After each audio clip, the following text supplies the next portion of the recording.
সেইকাৰণে আজি তেখেতসকলে 17 বছৰত বহুত সময় পাইছিলে সমাজক আগুৱাই লৈ যোৱাৰ কাৰণে, ডেভেলপমেণ্ট কাম কৰাৰ কাৰণে। এইবিলাক নকৰিলে আৰু 30 বছৰৰ পৰা সেইটো ভাৰত চৰকাৰৰ ফাইনেন্স এটা এইটো PSU হিচাপে কাম কৰি আহিছে, বিভিন্ন স্কিমত কাম কৰিছে ক'ব পাৰে তেখেতসকলে। কিন্তু 2020 চনৰ আমাৰ চৰকাৰ অহালৈকে 2900 কৰোৰৰ লাইবিলিটিটো কেনেকৈ হ'ল এই কথাটো কওক। নিটকনে কি কৰিছে কি কৰা নাই পিছত কওক। যে 2900 কৰোৰ যে ইৰেগুলাৰিটিজ হ'ল, ইয়াত যে 1500 কোটি টকাৰ কোনো ফাণ্ড নোহোৱাকৈ, কোনো ফাণ্ডৰ কোনো ক্লিয়াৰ চ'ৰ্চ নোহোৱাকৈ যে দিছিলে এডমিনিষ্ট্ৰেটিভ এপ্ৰুভেল, এইটো কেনেকৈ দিলে এই কথাটো কওক। ইয়াৰ বাহিৰে আজি প্ৰায় মোৰ দেন 200 কৰোৰ কাম কমপ্লিশ্যন দেখাইছে পেপাৰত, কিন্তু কোনো বিল ক্লেইম কৰা নাই। সেইটো কিয় হ'ল এইটো কওক। আজি যিবিলাক মানে অৰ্ডাৰ দিছে, ফেব্ৰুৱাৰীৰ 30 তাৰিখৰো অৰ্ডাৰ আছে, এইটো কওক কিয় ফেব্ৰুৱাৰীৰ 30 তাৰিখত অৰ্ডাৰ দিছিলে তেখেতসকলৰ। তো সেইকাৰণে আজি তেখেতসকলে 17 বছৰত বহুত সময় পাইছিলে সমাজক আগুৱাই লৈ যোৱাৰ কাৰণে, ডেভেলপমেণ্ট কাম কৰাৰ কাৰণে। এইবিলাক নকৰিলে আৰু আজি আবুল তাবুল বকি পেলাই এটা মিছলিড কৰিব বিচাৰিছে ছ'চাইটিত। ইয়াত কোনো মিছলিড নহয়, আমিও মিছলিড নহওঁ, কাৰণ আমি কাম কৰিবলৈ আহিছোঁ।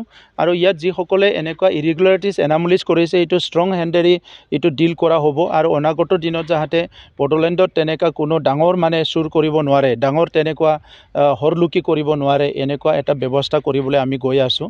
য'ত আহি থকা সময়ত বড়োলেণ্ডত যিবিলাক টকা আহিব, সেইটো সঠিকভাৱে ডেভেলপমেণ্টৰ কামত লাগিব, তেনেকুৱা ব্যৱস্থা কৰিবলৈ আমি গৈ আছোঁ।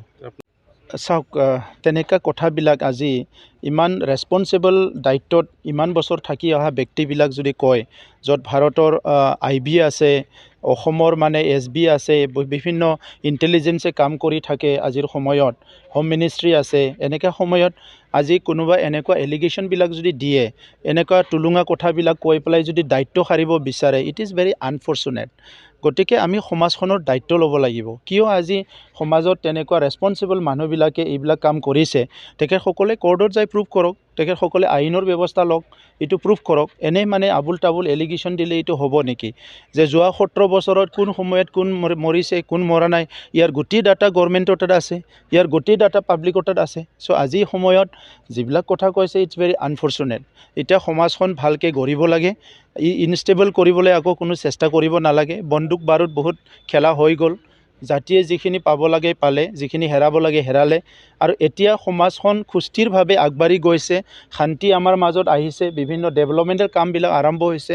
এইখিনি সময়ত কোনোবাই আবুল তাবুল বকি বিভিন্ন কথা কৈ পেলাই যদি কাকবা মিছলিড কৰিব বিচাৰিছে, সি নিজে মিছলিড হ'ব, সমাজখনে মিছলিড নহয়, মই সেইটো ক্লিয়াৰলি জানো। BTCত যোৱা 17 বছৰে তেনেকুৱা বহুত বেদখল হৈছে। আৰু তাত বেদখলটো এনেকুৱা নহয় কি অকল মানে লেণ্ডলেছ মানুহবিলাকে, ভূমিহীন মানুহবিলাকে বেদখল কৰিছে, এইটো নহয়, মাটি থকা মানুহবিলাকে কৰিছে। কোনোবা টাউনত ডাঙৰ ডাঙৰ অট্টালিকা বিল্ডিং থকা মানুহবিলাকো যায়, যিটো ফৰেষ্ট আমাৰ লাইফলাইন হয়, যিটো ফৰেষ্টৰ ওপৰত জলবায়ুটো নিৰ্ভৰ কৰে। আহি থকা প্ৰজন্মৰ কাৰণে আমি বনটো বাচাই ৰাখিব লাগে। এতিয়া গোটেই মানে বিশ্বই ইয়াৰ ওপৰত সজাগতা হৈছে। এনেকুৱা সময়ত আমাৰ কিছুমান নেতাসকলে নিজৰ পাৱাৰটো মিছইউজ কৰি শ বিঘা চাহ বাগান বনাইছে, শ বিঘা ৰাবাৰ বাগান বনাইছে, আৰু এনেই আননেচেচাৰী যাই ফৰেষ্টত মাটিবিলাক দখল কৰি লৈছে। যাৰ নিজৰ মাটি আছে, চবকুছ আছে। তো আজি ফৰেষ্টত এটা আইন আছে, এটা ব্যৱস্থা আছে, সেই ব্যৱস্থাবিলাক আওকাণ কৰি পেলাই যিবিলাক ইলিগেলি কাম কৰিছে, এইবিলাকে আহি থকা প্ৰজন্মৰ কাৰণে এটা ধ্বংস মাতি আনিছে। গতিকে আজি BTRত যিখন চৰকাৰ আছে, UPPL BJP চৰকাৰ, উই আৰ ভেৰি ফাৰ্ম কি এনেকুৱা কামবিলাক আমি হ'বলৈ নিদিওঁ। আৰু আগত যিসকলে বেদখল কৰিছে সেইটো মুক্ত কৰক, হয় নিজে এৰি দিয়ক, নহ'লে ইয়াত চৰকাৰে ব্যৱস্থা ল'ব। আৰু যিখিনি মানুহ লেণ্ডলেছ, এই লেণ্ডলেছ মানুহৰ কাৰণে আমি ইতিমধ্যে চিন্তা কৰিছোঁ, তেখেতসকলক থাকিবলৈ ঠাই আমি প্ৰভাইড কৰিম, জাগা আমি প্ৰভাইড কৰিম। আৰু ইয়াৰ কাৰণে আমাৰ ডাটা প্ৰিপাৰেশ্যন হৈ আছে। আৰু তেখেতসকলক যিসকল একদম লেণ্ডলেছ হয়, যাৰ মাটি বাৰী নাই, তেখেতসকলক আমি ৰিহেবিলিটেট কৰাৰ কাৰণেও কিছুমান পেকেজ ইতিমধ্যে অসমৰ মুখ্যমন্ত্ৰী ডাঙৰীয়াৰ লগত আলোচনা কৰিছোঁ। আমি অতি শীঘ্ৰে তেখেতসকলক আমি